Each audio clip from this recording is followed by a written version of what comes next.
Halo teman-teman, hari ini kita akan belajar tentang sumber daya alam. Mari kita mulai belajar. Ayo lihat gambar ini adalah gambar pom bensin. Sepeda motor dan mobil membutuhkan bahan bakar agar bisa berjalan. Bensin merupakan sumber daya alam yang berasal dari minyak bumi. Negara kita memiliki kekayaan alam yang melimpah. Kekayaan alam harus dikelola dengan baik. Jangan sampai mengambil berlebihan, merusak bahkan menghabiskannya. Segala manusia memerlukan sumber kekayaan alam. Sumber kekayaan alam terbagi menjadi dua. Negara kita memiliki kekayaan alam yang melimpah. Kekayaan alam harus dikelola dengan baik. Jangan sampai mengambil berlebihan, merusak bahkan menghabiskannya. Ini 6 contoh kekayaan alam di Indonesia. Pertama ada hutan, tanah, air, tambang, perikanan, pertanian, dan masih banyak lainnya. Segala manusia memerlukan sumber kekayaan alam. Sumber kekayaan alam terbagi menjadi dua, yaitu makhluk hidup seperti hewan, manusia, dan tumbuhan. Kemudian benda mati seperti payung dan bola dan macam-macam lainnya. Makhluk hidup terbagi menjadi dua macam, dari hewan dan tumbuhan. Makanan ada yang berasal dari hewan, ada pula yang dari tumbuhan. Begitu pula dengan pakaian, ada yang berasal dari tubuh hewan ataupun dari bulu hewan. Kebutuhan manusia telah disediakan oleh alam. Mari kita pelajari cara manusia memanfaatkan alam. Yang pertama, untuk hewan. Hewan didapatkan dengan cara beternak. Beternak merupakan kegiatan memelihara dan mengembangbiakan hewan. Hewan yang diternak itu disebut hewan ternak. Contohnya kambing, sapi, ayam, apalagi? Ayo, sebutin. Namun sebagian hewan didapatkan dengan cara tangkap. Contohnya menangkap ikan di laut atau di sungai. Hewan dipelihara untuk diambil manfaatnya.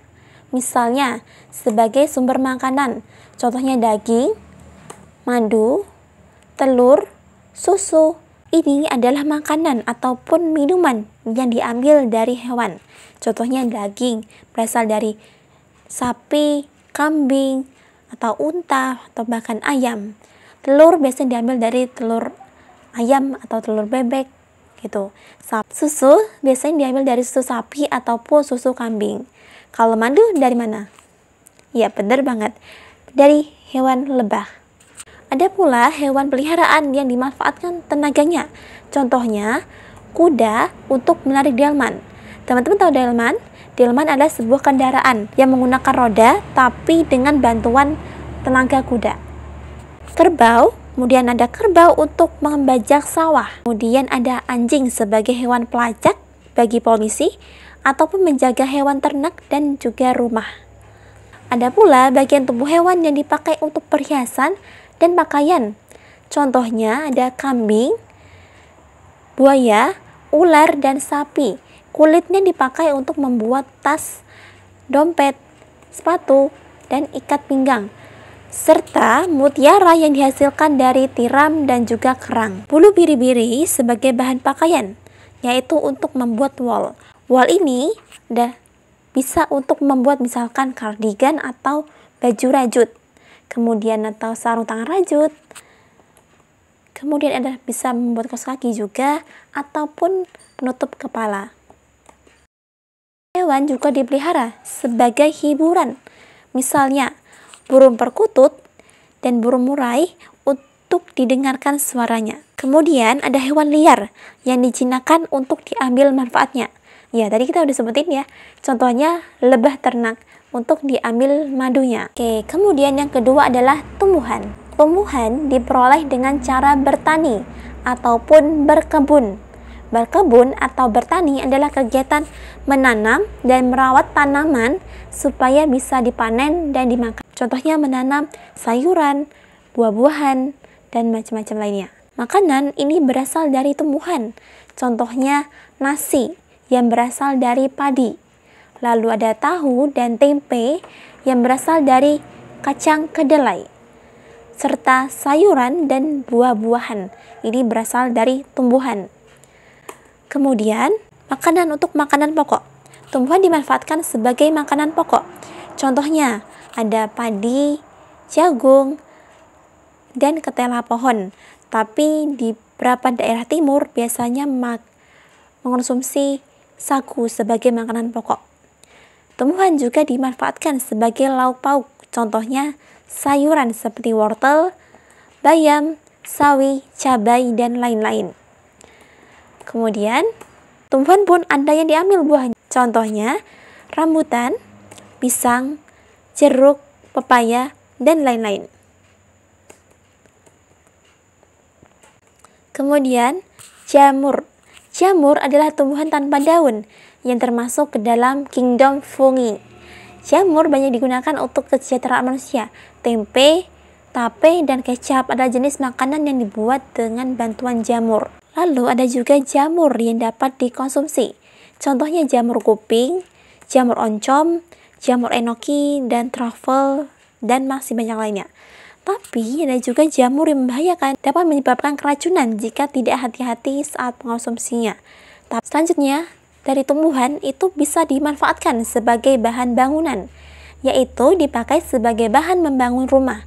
Contohnya kusen, pintu, jendela yang terbuat dari kayu. Batang kayu juga digunakan sebagai media membuat ukiran pada meja dan kursi. Selanjutnya, tumbuhan itu dimanfaatkan sebagai bahan industri.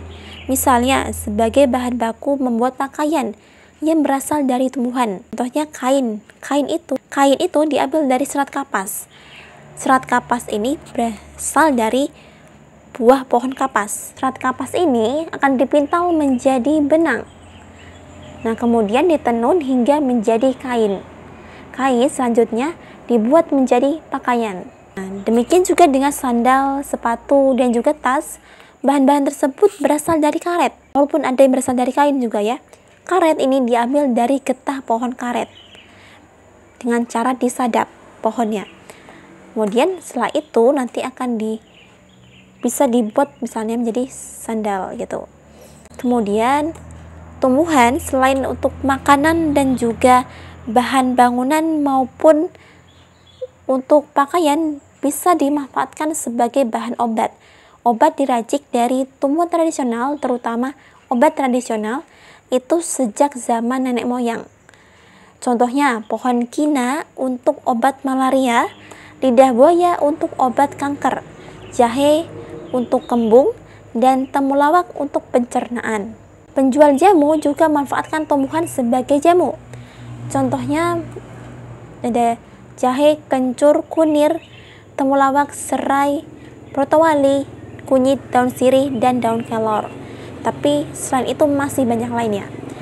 Banyak banget kan manfaat dari tumbuhan ini. Selanjutnya, selain tadi bisa untuk obat, tumbuhan dimanfaatkan juga sebagai pupuk. Wah banyak banget kan manfaatnya. Pupuk ada dua macam. Ada pupuk alami dan pupuk kimia. Nah, pupuk yang dari tumbuhan ini adalah pupuk alami karena berasal dari dedaunan. Misalnya dari daun kacang-kacangan, pohon turi, dan masih banyak lainnya. Pupuk tumbuhan disebut pupuk hijau. Lalu pupuk kompos berasal dari pelapukan daun. Selanjutnya adalah benda mati. Benda ini dimanfaatkan manusia, misalnya air. Air diperoleh dari sumur ataupun mata air. Air sumur diperoleh dengan cara menggali tanah hingga sampai ke sumber air. Air dialirkan ke atas melalui pompa, kemudian ditampung di bak penampungan air. Air akan digunakan dalam berbagai keperluan, misalnya keperluan rumah tangga, seperti mencuci piring, mencuci pakaian, atau mencuci tangan. Air dalam bendungan digunakan untuk mengaliri sawah. Air dalam bendungan biasanya digunakan untuk mengaliri sawah dan sebagai pembangkit tenaga listrik. Sumber daya alam harus digunakan dengan baik. Bila tidak bijaksana, maka akan merusak lingkungan. Maka dengan itu, kita harus peduli terhadap lingkungan dengan tindakan. Contohnya yang pertama adalah menghemat pemakaian minyak dan gas. Kedua, menjaga dan melestarikan lingkungan. Ketiga, menjaga serta melindungi hewan dan tumbuhan. Kemudian, menanami lahan yang gundul. Dan kita dilarang untuk melakukan tindakan yang merusak lingkungan.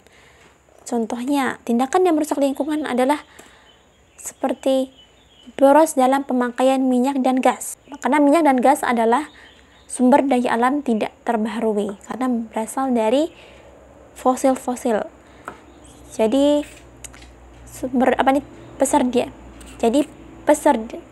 persediaannya tuh terbatas sekali. Memburu hewan yang dilindungi negara. Karena tiga adalah membuang sampah sembarangan. Karena ini dapat menyebabkan banjir, bahkan banjir bandang. Kemudian menangkap ikan dengan bahan peledak karena bisa merusak ekosistem perikanan dan juga terumbu karang yang jadi rumah bagi para ikan-ikan. Mendebang pohon secara sembarangan. Nah, itulah materi yang kita pelajari hari ini tentang sumber daya alam. Sekarang ada 2 soal untuk kalian, mudah sekali. Langsung aja kalian mulai jawab ya. Soalnya adalah 1. Apa saja tujuan manusia memelihara hewan? Nomor 2 adalah mengapa kita perlu memelihara dan menjaga kelestarian lingkungan. Nah, mudah banget kan? Langsung aja kalian jawab soalnya di kolom komentar.